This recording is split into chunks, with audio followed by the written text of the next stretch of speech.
Je remets pas en cause la pertinence du programme, je remets juste en cause l'exercice qui n'est pas intellectuellement très intéressant.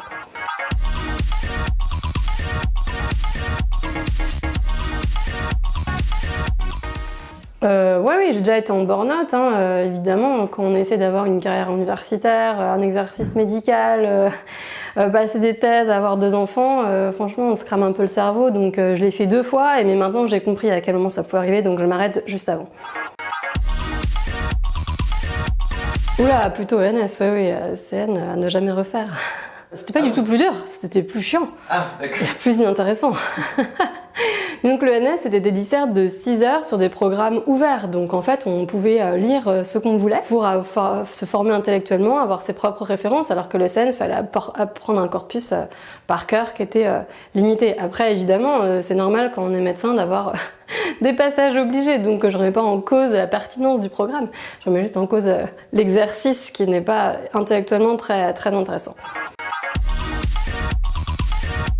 Je pense que le bagage en humanité que j'avais, notamment en formation en ethnographie, c'est-à-dire un certain type d'entretien avec les personnes, m'a permis d'avoir des entretiens de psychiatres qui sont peut-être plus ouverts, moins directifs. Deuxième chose, c'est évidemment la formation théorique, la capacité à interroger ce qu'est un concept, la profondeur historique des choses, la formation d'anthropologie, donc les différences culturelles et l'impact des variables psychosociales sur la santé.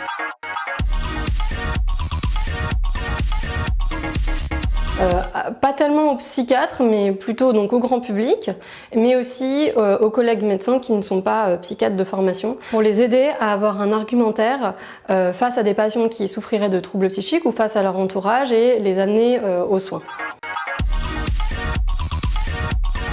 Si, bien sûr, mais je mets mes luminettes qui me permettent de garder la pêche tout l'hiver.